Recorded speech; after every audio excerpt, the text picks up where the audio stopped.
All right, Nick, what made you so passionate about reading that you decided to create a brand, a book, a podcast around helping others become bigger, better readers?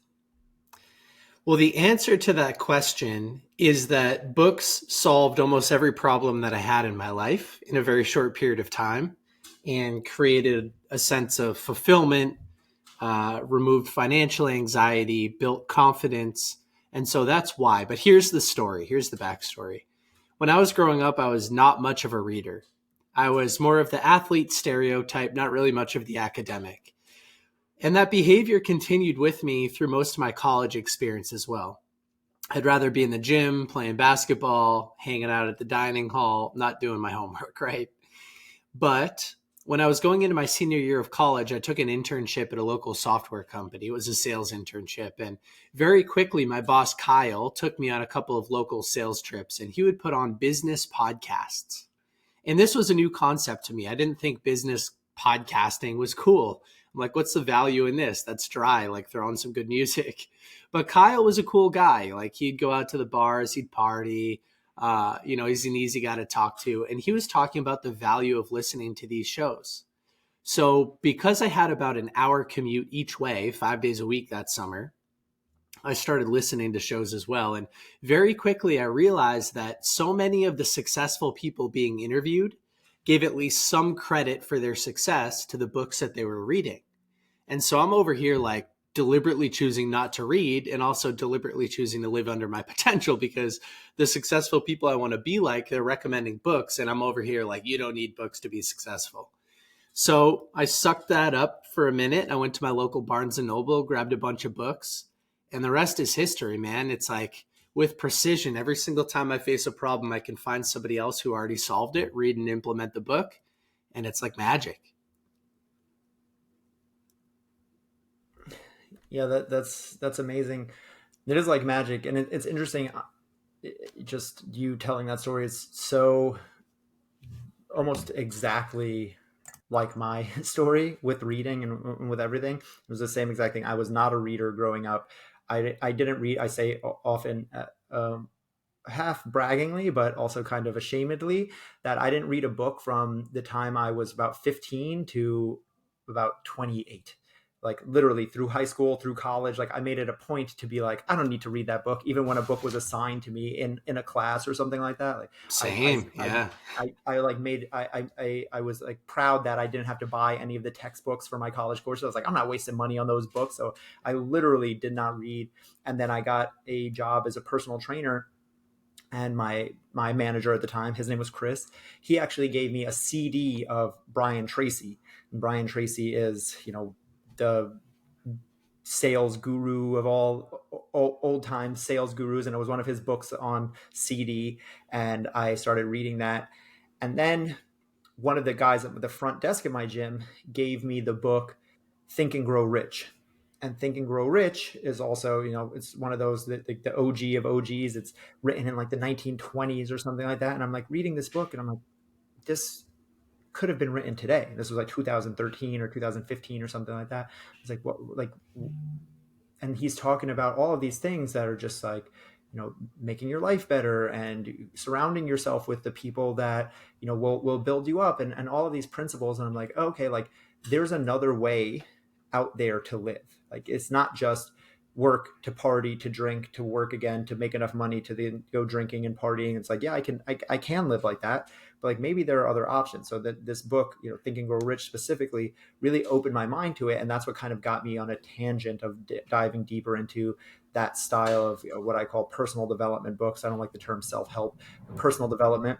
So I'm curious if there was a specific book that really changed things for you, or got the ball rolling and got you interested in this stuff. Yes. And before I tell you what that book was, I want to make a comment on the two books that you mentioned, or the two people that you mentioned. So a couple of years ago, I was fortunate to receive an inbound email from Brian Tracy's team asking if I could interview him for an updated version of Eat That Frog that he was putting out for students. And so that was a really cool moment for me because I also worked in sales for a while, and I read and listened to a lot of Brian Tracy stuff. And so that was a fun moment for me, getting the chance to interview him for an hour and a half a couple of years ago. And then also Think and Grow Rich, that was probably the 10th or 15th book that I read. But there's a quote that Napoleon Hill says, which is sort of the basis for everything I do today. Napoleon Hill said, "Action is the real measure of intelligence." Action. Not reading for the sake of reading, but reading to implement and change your behavior. That's intelligence. So to go back to your question, the book that I started with was Rich Dad, Poor Dad by Robert Kiyosaki.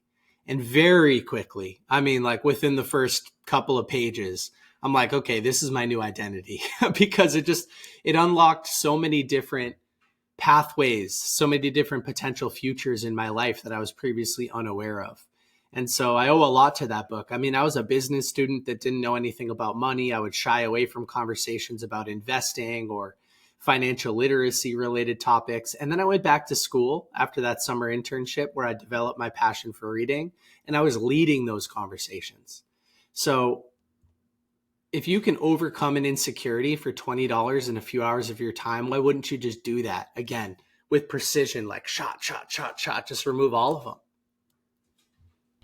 Yeah, I think that if you took a vote or a poll of entrepreneurs, CEOs, successful people, of the book that got them going, Rich Dad Poor Dad would 100% be in the top 5, if not the top 3 or number 1. I mean, it's like clockwork that so many people have had their lives changed by that. And I think a big piece of it is what you mentioned about the identity piece. It's who am I? I was not a reader, and now I am.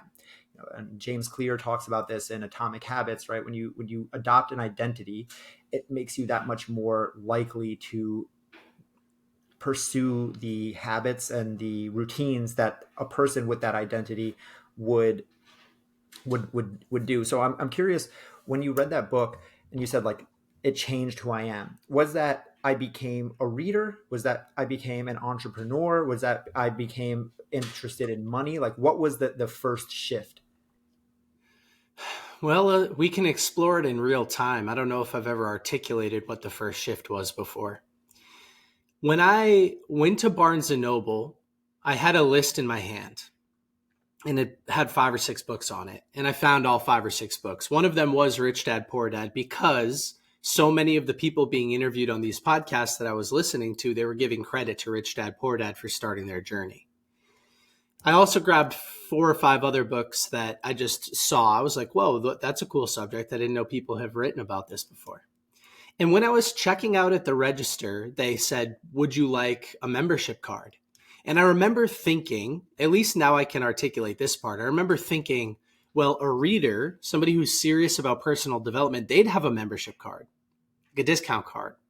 And so I got one. I signed up. Not only did it give me a 20% discount on that first purchase, which saved me a lot of money back then. I was a broke college student, but I carried that card around in my wallet. So I think that right on that first day, which is also the same day that I opened up Rich Dad, Poor Dad by Robert Kiyosaki, I just stepped into this new identity. Just like James Clear talks about it in Atomic Habits, I always reference Limitless by Jim Quick. And Jim says the 2 words, I am, are the 2 most important words in the English language because they open you up to a world of possibility, or they limit your world. So I am not a reader versus I am a reader. Yeah, it was kind of like this big epiphany on day 1. So I think with Rich Dad, Poor Dad, it wasn't financial freedom or entrepreneurship that unlocked. It was sort of this pathway of lifelong learning. It was humility. It was like, wow, there are so many amazing people out there doing amazing things. They've condensed decades of life experience in their greatest life lessons focused on one subject into a book that you can purchase for $20. And you don't have to go through the experience yourself. You can learn all of the lessons that they learned. It's like a shortcut. Sometimes I joke around with people. I'm 29 years old when we're recording this, turning 30 soon. But if you include all the books behind me, I'm thousands of years old. That's what it unlocked for me. Just like a different life pathway of potential. And I didn't know that it would be entrepreneurship, and it is today, but freedom, like a free mindset, a limitless mindset. Yeah, 100%. I think it's Warren Buffett who's credited with saying this, but or maybe it's also I've heard it from Eleanor Roosevelt or different people. But the concept of, people talk about learning from mistakes and that you should learn from your mistakes, but Warren Buffett, I believe, said that you shouldn't learn from your mistakes. You should learn from the mistakes of others, right? And Mm-hmm. and that's how you can speed up the learning curve. And that's what books are. You're taking exactly that, thousands of years of knowledge, and compressing them into a few hours of reading. And what you're reading in an afternoon or a week took someone an entire lifetime to learn and distill down. So that's one of the extremely powerful aspects of becoming a reader. I'm interested though. You brought up Jim Quick, who's one of my favorites. His books, his podcast was revolutionary for me. It definitely changed my life, and I'm curious how you feel about it. I'll give you my opinion afterwards. But speed reading is something that he teaches. Being the reading guy, I've heard varied opinions on this. What do you think about speed reading? I have mixed feelings on it as well. I'll tell you what I optimize for today. I optimize for enjoying the passage of time. That's how I define happiness, success, purpose, whatever you want to call it. I want to do more of what I enjoy and less of what I don't. And when I practice speed reading, and maybe as Jim Quick would recommend, remove sub-vocalization, right, for the sake of efficiency, I don't enjoy it as much. And so, although it is more efficient, I don't enjoy the process as much. Now, I still read pretty fast. I read a lot faster than I did a few years ago when I first started, but I want to enjoy the process. I don't think that slow and steady wins the race when reading, but I don't think that speed reading for the sake of pure efficiency wins the race either. I like some kind of middle ground there. Does it make sense? Yeah, 100%. And a few different points that I want to tug on from that. One is that you just said that you do read faster now than you did in the beginning. So, just to point out for people listening, reading is a skill. It is a muscle, Mm-hmm. just like when you go to the gym, the first time you lift up 5 pounds, it's heavy. And now you might lift 25 pounds or 500 pounds and it feels lighter. And just like that, reading through the very virtue of doing the thing over and over and over will improve, and you will become better at it whether you try it or not. Simply putting in the reps will make you improve. So the thought of being a bad reader is more something that you haven't practiced enough, and that will just inherently improve over time. But what I'd like to really for you to kind of expand on a bit, that I like that you said there, was about efficiency versus enjoyment.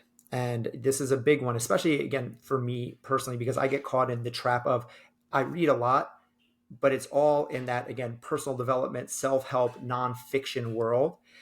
And I know that there's value in the fiction and the sci-fi, and there's amazing things that are written, but I get caught up in the efficiency trap. So I'm curious, how do you balance those out? Do you keep a cadence to what you're reading? Do you read fiction or other things, or where are you at in terms of that?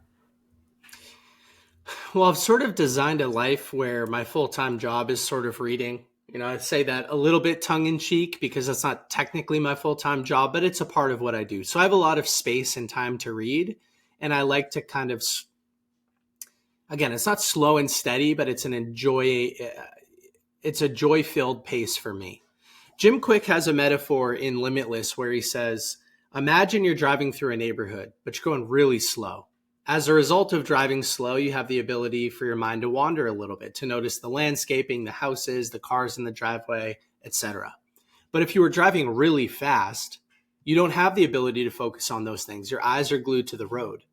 And so with reading, I try to stay on pace so that I don't let my mind wander by reading a little bit faster than I feel comfortable reading. But I don't, again, remove subvocalization, read every third word, that type of stuff.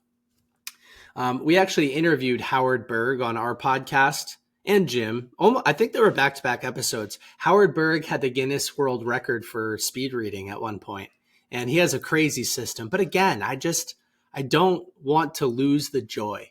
Like, I love going through a book, implementing a couple of things, really reflecting on it, learning from that person, feeling the excitement, And I don't think that happens if you just read too fast.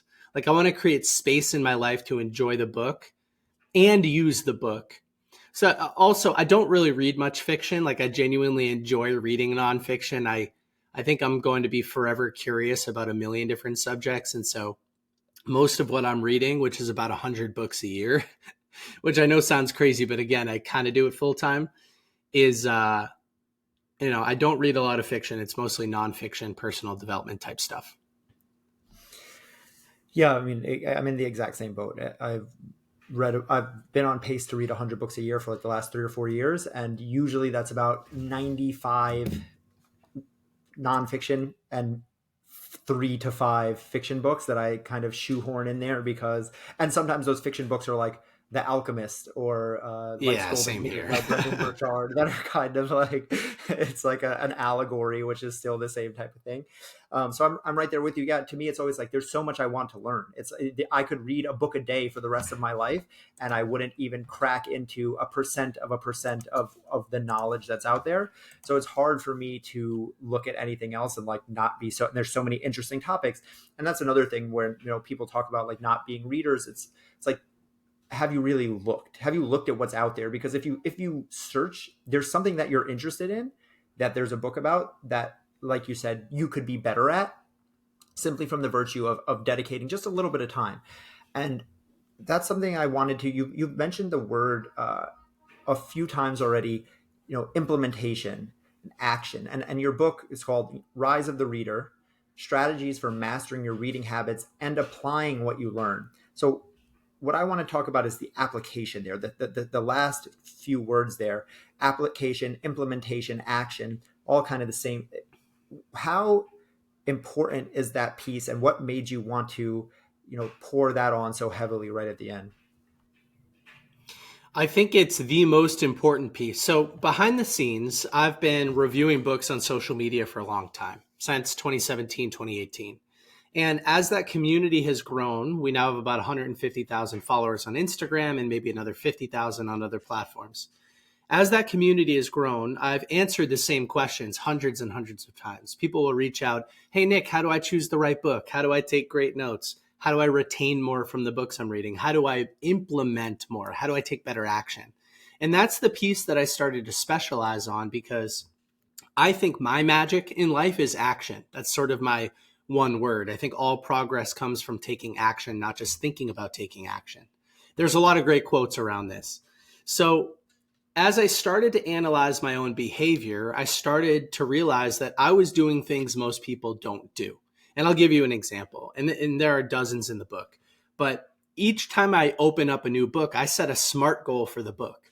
So for anybody that's not familiar with it, SMART is an acronym that stands for specific, measurable, attainable, meaning it's possible for you to achieve it, relevant, which means you're emotionally connected to the outcome, and T stands for time bound. You give yourself a deadline to take action.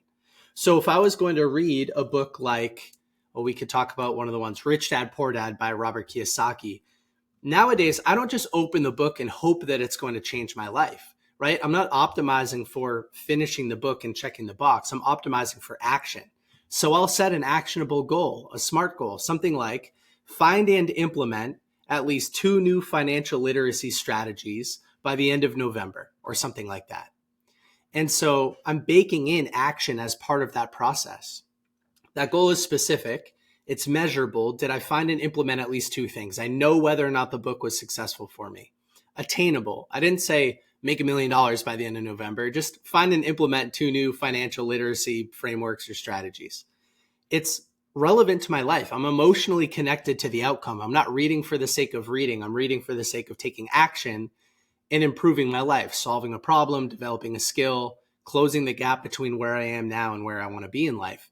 And time bound. You want to give yourself a deadline to take action, because so many of us are guilty of not setting a deadline and as a result, not taking any action on the books that we read. And so then what I'll do is I'll write that intention, that SMART goal for the book on the inside cover, and I'll reread it every time I read another chapter, because our brains have this wonderful reticular activating system, or a filtering system built in. And if you share your goal with the book and you refresh it every chapter, the book will share that information, those actionable strategies back with you. So that's why I don't like to speed read, because I want to stop when I find one of those actions that I'd like to implement, and I want to circle it. I want to circle that page number. I want to highlight the section I want to go back to. Kind of following through with this example, I do separate reading and note taking. I think they're completely separate. And you're a productivity efficiency guy. I am guilty of it a little bit too, which I think is a good thing. And no matter what book you read, there's sort of one underlying thing. Don't multitask. And so reading, which is just visual, maybe a little bit, you're flipping some pages, versus note taking, which is a completely separate activity, right? It's like running versus swimming. You don't want to try to do them at the same time. And so once I go all the way through the book, I'll circle every potential action that I might take in the book. And then I'll go back through a second time in a second dedicated time block. And I'll go through and I'll analyze those 10 potential actions. And I'll say, well, it's not realistic to implement 10 things. That's not attainable. But I could implement 2. So which of these 2 potential actions can create the most meaningful change, right? 80-20. And that's how I end up taking action from the books I'm reading. I set a SMART goal. I separate reading and note taking. I then rewrite all 10 potential actions that I've highlighted as a result of my SMART goal. And then I'll choose which ones I want to implement based on which ones have the most leverage. So those are only a few of the things that I do, but that's kind of like following that example through, at least to the action piece. Yeah, that's huge. And I mean, smart, right? Actionable, right? That's exactly it. And I appreciate you sharing that. Obviously, the book is going to go into it much deeper, but I'm just curious, just to put a bow on that example. In the beginning, when you're setting those SMART goals, does that mean that you are looking at the table of contents? Are you looking at like how are you deciding, like, just rich dad, poor dad, like, how do I know what even is a reasonable goal to set around this book? Sometimes the goal is set prior to choosing the book. So I have in Rise of the Reader, I have a personal inventory or a list of questions that you can ask yourself when deciding on the next book. I think some obvious places to start are you facing a pain or a problem on a daily basis that you just can't get rid of? Because chances are somebody else has solved that problem already and they've documented it in a book. And so if you read that book and implement their solution, you could overcome it. I saw one time Jordan Peterson said, if you're facing a problem on a daily basis over the next 30 years, so 365 times 30, you're going to deal with it almost 11,000 times. So why not remove it? Why not deal with it 11,000 more times? So I think that's a great place to start. Like, you almost define your intention before you choose the book. But let's say that somebody gifted you a book and they said, hey, this is going to change your life, like a mentor who has a greater perspective on your life than you do. Or you're really excited to read something that's popular for the sake of being able to discuss it with friends and family and stuff. I think, yes, read the front cover, read the back cover. If it's a hardcover book, sort of read on the inside, maybe read the table of contents, get a good understanding of what the book's about. Maybe jump on Amazon or Goodreads and look at comments and reviews about the book so that you have a really good understanding of what the promise is. Most of the time you could do that just on the cover and back cover of the book. And then you can set your intention because you'll know what the book is about and you'll know what you want to take action on, like what's emotionally relevant to you. Yeah, emotionally relevant is a huge one as well. It's clear that you've done your reading. um, but I think that being specific about the reason behind the what, right? It's the why behind the what of what do I want to get out of this book before I even start it, is extremely impactful, and it gives you a goal to work towards. Another, if Think and Grow Rich is the book that started me on this path, the book that really cracked my brain open and sent me down the rabbit hole was Seven Habits of Highly Effective People. And that's the book I think I recommend the most to everyone to get started. And one of the habits is start with the end in mind. And I tell my clients this a lot. Very seldom do we reach a goal that we didn't set out for in the beginning. You don't just happen upon success. And that's the point of conversations like this and the point of reading all these books and doing all these podcasts. And that's what I'm always looking for is, what is the golden thread that kind of interweaves amongst all success. That's really what I want to talk about here. That's why I have this podcast. That's why I do all this reading. So I'm curious, with you reading 500 plus books, 100 books a year, and talking to these authors even, and having a deeper perspective, what are the things that you've seen that are the reading is one of them, but what are the meta habits that you've seen that are the principles, the bedrock of success that everything else is built on top of? It's a great question. Yeah, I've been able to interview a lot of successful business people, a lot of very happy people, a lot of very healthy people. And I think that consistency is probably the number one thing. I mean, you mentioned Atomic Habits. One of my favorite books that predates that is The Compound Effect by Darren Hardy. Very similar concept that small steps in the right direction over a long period of time will lead to exponential progression or disproportionately positive outcomes. He has a great metaphor in that book that maybe in Atomic Habits as well, where he says, imagine a plane is taking off from LA and it's headed to New York City. But as it's taking off, somebody shifts the nose of the plane just 1%, let's say to the south. Well, it's almost imperceptible as that plane is flying for a while. But by the end of the route, it ends up 150 miles south somewhere in Delaware, right? By the end of the trip, it's pretty noticeable that the plane was moved 1%. So the question for me, and I think the question for a lot of these very successful people that I've had the chance to interview and be around is, what 1% habits are you participating in that will result in a very different life tomorrow or 10 years from now or 20 years from now? In your health, in your wealth, in your happiness, in your relationships. And do those things every single day because they make a difference. Like, audit your life, look for little areas of improvement, and then perform them consistently. Just show up every single day. How do you eat an elephant one bite at a time? What are those 1% improvements? Or said another way, no matter how many times you read Aesop's fable, The Tortoise and the Hare, the tortoise always wins. The tortoise is taken one step at a time and it doesn't stop and it eventually wins the race. And that's how I think about all of these successful people. They just show up every single day and they do the right stuff. Using a James Clear analogy, every action or habit that you participate in today is a vote for the person you're becoming tomorrow. And so show up today, do the right things, and you will be successful over the long run. So I think that's probably the most common thread.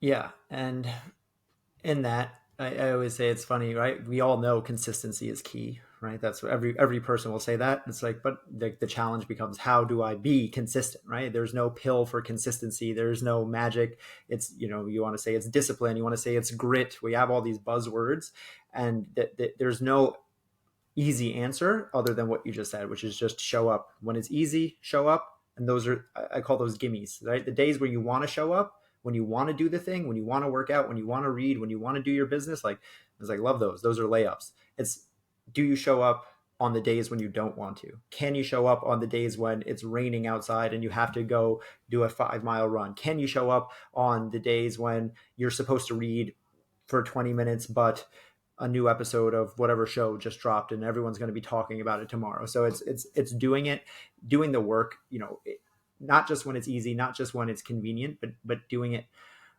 all the time. And in that regard, I'm curious, some of the things I want to talk about are more on the logistical side of being a reader and doing the thing and showing up daily. And one of the things that I'd be curious about, this being a podcast and an audio, and you being a podcaster as well, is your thoughts on audiobooks versus physical reading. And is that something that you suggest for people, or do you find a difference between the two? I love podcasts and I love audiobooks, but I do understand that 80% of the inputs to our brain are visual. So by default, if you're only listening to something and you're multitasking because you're in the gym or you're driving or you're doing chores, you won't retain or implement as much from that material. That's a fact. But is an audiobook or a podcast better than listening to the same song for the 2000th time? Yeah, absolutely it is. I still get excited by listening to books. I probably listen to 25 books a year, and I probably listen to hundreds of podcast episodes a year. So I do have some love for them. But reading a physical paper book, that act is an act of monotasking, focused on one activity, leveraging your visual input, which is the most powerful way to form a connection in your brain to a piece of material or a new aha moment. So yeah, I'm a big physical paper book kind of guy, but I think that there's definitely space for audio material and podcasting. And, maybe today this show, somebody's listening to it right now and they're in the car, they're doing chores or whatever, busy work.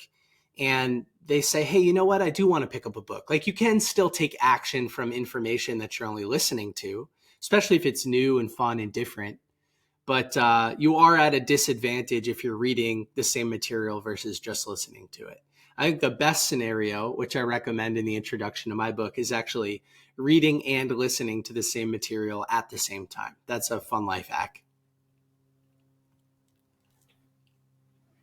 Yeah, and that is also one of those brain hacks that I think Jim Quick or one of those guys talks about, because now you're taking your double inputs, you're taking it in absorbing it that much more powerfully.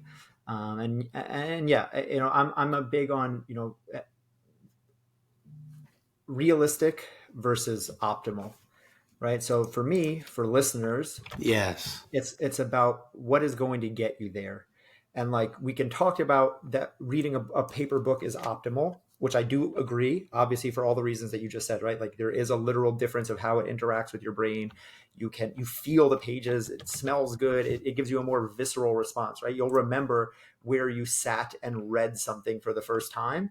Seldom will you remember where you were when you listened to a podcast for the first time. Even if you do remember the information, it triggers a different part of your brain.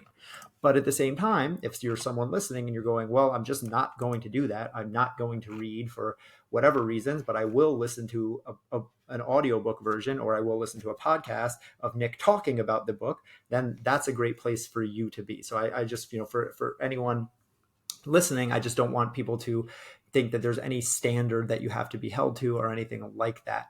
It's just, whatever works for you, and one page is better than no pages. So that, I just wanted to kind of put that out there. If this is something I work with my clients on all the time, is like, done is better than perfect. But I'm curious, another like logistical thing that I want to know your opinion on is, what about, you kind of mentioned already, there's so many books out there, infinite books, right? We talked about that. So where are you at with rereading books? Is, with so much out there, is it that there's always more to read and I can't possibly spend time rereading a book? Or is it some books are just so impactful that I come back to them every year? If I've read 500 individual books, I'd say that 5% of them, so 25 books, have probably created 95% of the impact. And I, from my own perspective, would be foolish not to revisit those books from time to time. And so, yeah, I do reread some of my favorite books. And what's fun about it is that it's almost like a new read every single time. I get different things from it. Maybe it's a Buddhist saying, you can never step in the same river twice. So the river has changed, but so have you.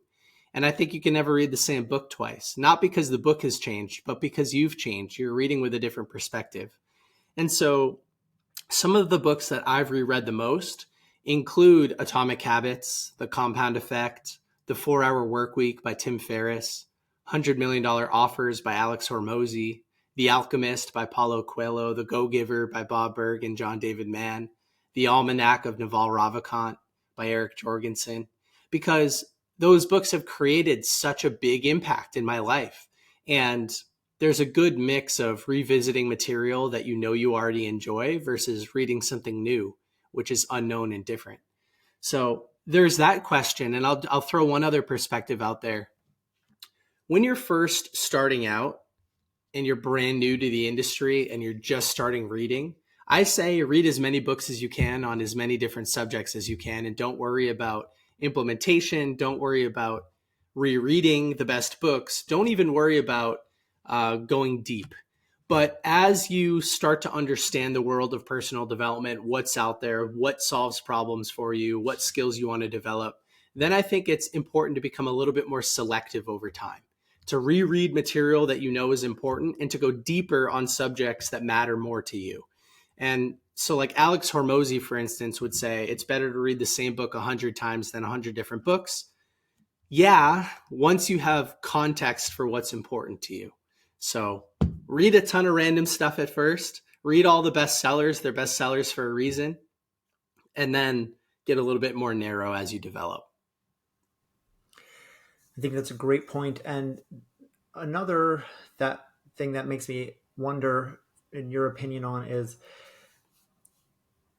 are you a start as many books as possible, but only finish the ones that hook you person? Or are you finish the book because you never know what golden nugget could be lying on page 367? Yeah, that's another tough one. When I first started, I was optimizing for finishing a book. And so that meant every word of every page. And it's a little bit of a vanity metric, right? Finishing a number of books doesn't necessarily move the needle of your life. I heard Tim Ferriss and Ryan Holiday one time talk about something called the rule of 100. So I think it was Ryan said, take the number 100 and subtract your age. That's how many pages you have to read before you can put a book down. So for me, I'm 29. I have to read 71 pages before I can put a book down. Their argument was that life is too short to read a bad book. And although you may be three feet from gold, after you read enough, you kind of know whether or not that gold is in the back of the book or not. So I will allow myself to put down a book if A, it's not a great book and it's not going to solve the original intention that I set, or B, like something else takes priority in my life. You know, if you're reading about something that's satisfying curiosity, but then a major problem presents itself, you don't have to force yourself to finish the book.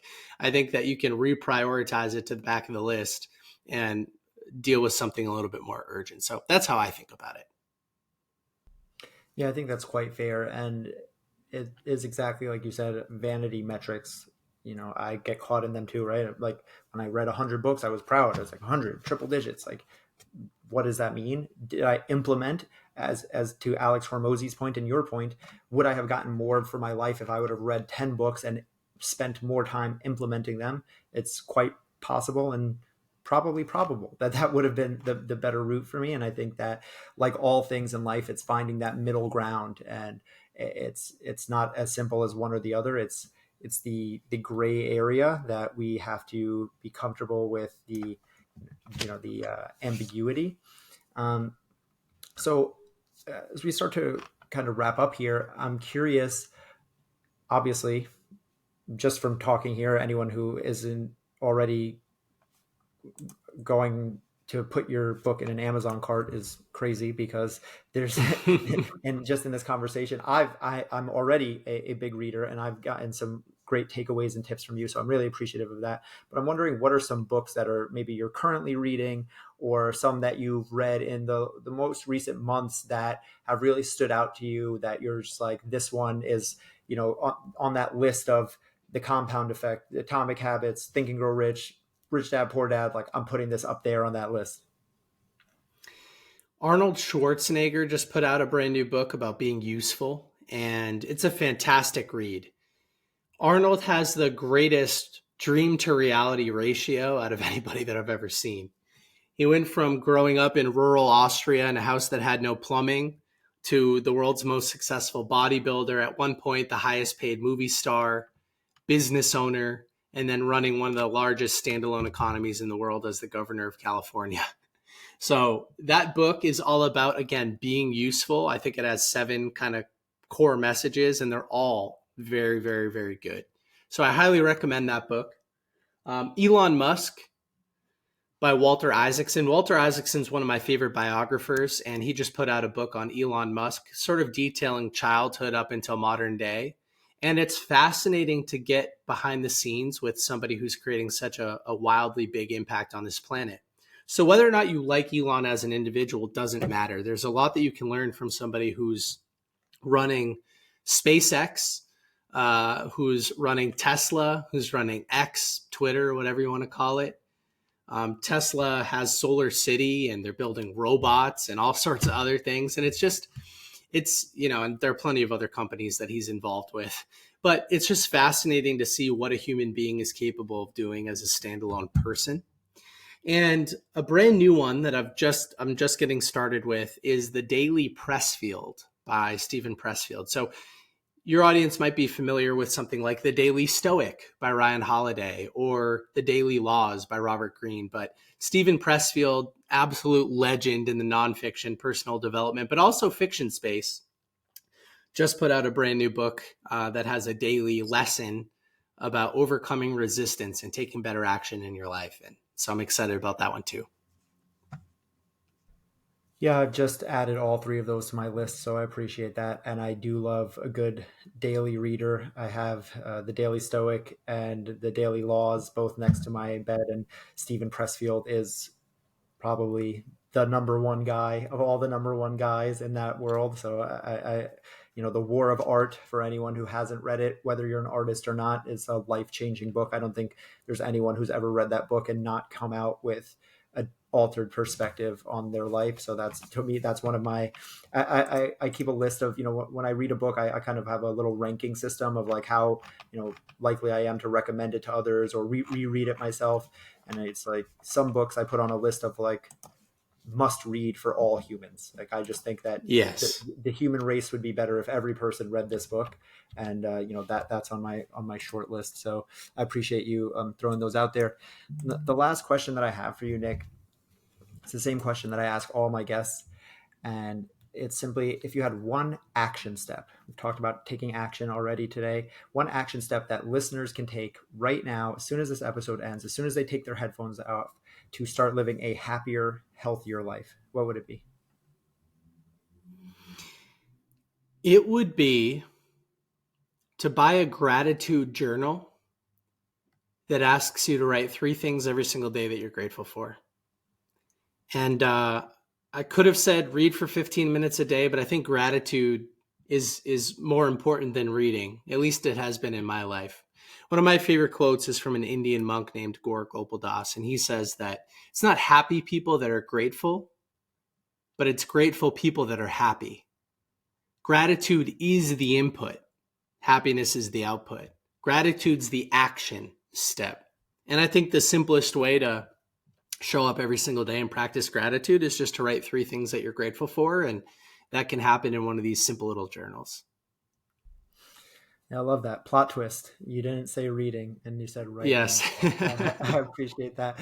That's awesome, Nick. And I mean, you can't get more actionable than that. I really do appreciate it. The power of gratitude is something that we can't overlook. And, for people who want to dive into what you're doing, I have links in the show notes for everyone listening for Nick's new book on Amazon, for his Instagram, for everything that he's doing. But where's the one place if people want to follow along with your journey or get more involved with you, where should I point them to? Well, if anybody, even though we've talked about like 10 different books today and my book, if anybody still isn't sure of where they'd like to start, you can DM me on Instagram at BookThinkers and tell me about a problem you're facing or a skill that you want to develop or a subject that you're curious in, and I will provide a custom book recommendation to you. And so that's available to anybody listening to this. And it's one of my favorite things to do is play book matchmaker. So you can be vulnerable. It won't be shared with anybody else. And I respond to everybody. That's super cool. That's a really cool thing that you're doing. I appreciate that. And you do have hundreds of thousands of followers. So I'm sure that can be a little time consuming, and it's really awesome that you're putting that out there.